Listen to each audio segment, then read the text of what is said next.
What's up, my loves? It's your girl AngelSimmerX and welcome back to my channel. And in today's video I'm going to be talking about user files and what you can keep and what you can delete. So if you don't know what your Sims user files are, these are the files that you normally find within your Sims 4 folder when you go under electronic art. So this is where you basically come to find your mods folder. So let's begin with the cache folder, and as you can see here, these are pictures that come off of the gallery. This usually happens when you go and visit the gallery, but the contents of the folder should be deleted automatically. If not, like in my case, they were not automatically deleted, you can just go ahead and delete all the contents.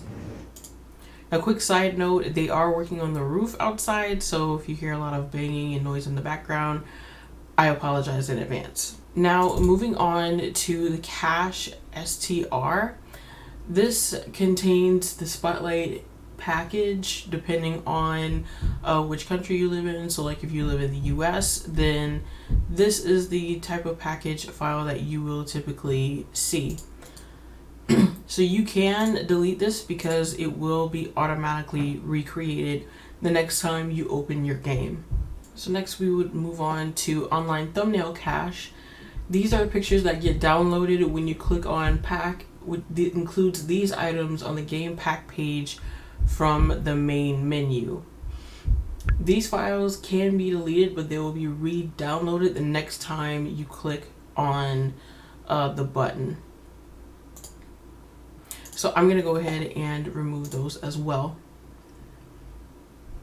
If you have any recorded videos, I don't, but if you happen to record videos actually within the game, like and you're not using an external video recorder, then you might want to back up those, make sure that you back up those videos, and we'll talk about like backing up mods and things like that in a separate video. So of course this is your saves folder. I do not recommend deleting this because you will lose all of your current saves in your game. So don't do that. And of course you have your screenshots folder. If you take pictures in the game, you can of course do as you want. If you want to hold on to these files, then you might want to consider backing them up. Your tray folder, in case you didn't know, is where all of your households or houses or rooms that you have saved to the library. And there are multiple files per entry. If you ever downloaded a house or a household, say off of the Sims resource, and you know that there's multiple files that go with it that you need to put in your tray folder. The thing that I didn't know about having tray files is that having way too many of them is not really good for the game, and it can actually lead to lagging. So you might want to try and remove some once in a while if there's some tray files, households that you're not using anymore or homes that you're not using anymore. You might want to consider removing those from your tray bin. So, and in video camera states, if you do machinimas like me, I wouldn't recommend you deleting that though, but if you do machinimas like me, then it's basically the save camera positions with hotkeys. So using like 5 through 9. So I definitely would not recommend deleting that though, just in case, because you never know. The avatar cache package is used for storing avatar images downloaded from the gallery to fix a Mac crashing issue. So it's not telling me whether or not to delete it, so I would just go ahead and just keep this one just in case. The client DB package is used for photography, which was introduced with Get to Work, only contains values while the game runs. Again, this is not something that is saying it's okay for deletion, so just keep that one in your game as well. You also have a config file equal to device config log in Sims 3, contains info on your system, is recreated when deleted. So you could delete it and it'll just automatically respawn again if you want it to. Connection status is a file to diagnose connection issues and is used for troubleshooting, not read by the game.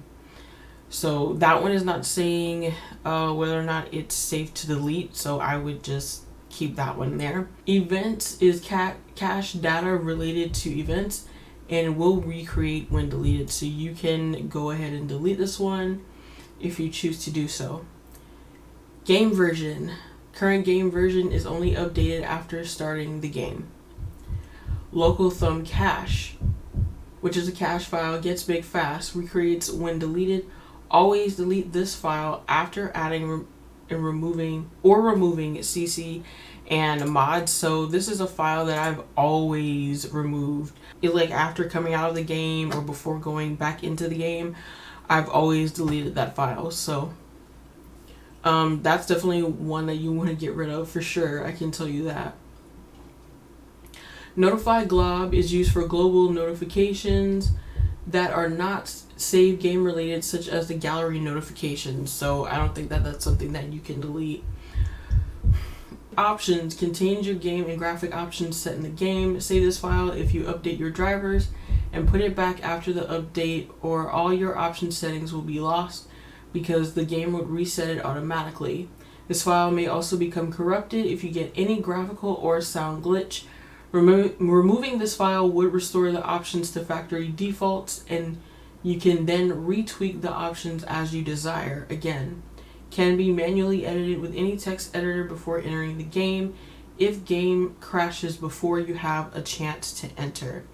So if you don't want your game to go back to manufacturing settings or factory settings, then don't get rid of this one. Reticulated splines is cache data, will recreate when deleted, so it's safe to delete that one. Reticulated splines view keeps track of what purchases have been shown to the user on startup, or what the new items basically are available in game screens. Deleting this file will result in these being shown again on next launch. So it's up to you if you want to delete this file or not. I don't have a thing for trade deleted items, so we'll skip that one. User data.lock only use while the game is running, but it doesn't specify if it's safe to delete that file. And you have user settings, contains information which tutorial tips you have read, settings on your account, and some UI settings on Sims and households. But again, that's something else that does not specify on whether or not it is safe to remove. Now, removing some of the files that I mentioned will probably help your game in terms of lag or prevent crashing, but just be careful that you don't want to delete the files that are important, like options. I definitely wouldn't delete options or user setting or even events, those with the little wrench, not the wrench, little washer on it. Now, some that I did not mention to you guys was the last crash that txt is just a log file for crashes. I didn't have one in here because I haven't had a crash lately, so you can delete those if you ever receive one. And of course, last exception or last UI exception are the log files for exceptions. Can give you some info if an error occurred in your game. Mostly hard to read, can be safely deleted. So that's it, guys, for your user files. I hope that you found this helpful. I will leave a link to Crinrict's website if you want to go and read more for yourself. That'll be in the description down below. And like I said, stay tuned because I will be introducing another video where I talk about backing up mods and possibly saves and other things like that. So I hope you guys enjoy. Please don't forget to leave a like, drop a comment, and subscribe to my channel if you haven't done so already. We're on the road to 750 subs. Please be sure to tell a friend to tell a friend. You can follow me on all of my social media in the description down below. I hope you guys have a great day wherever you may be, and I will see you in my very next video.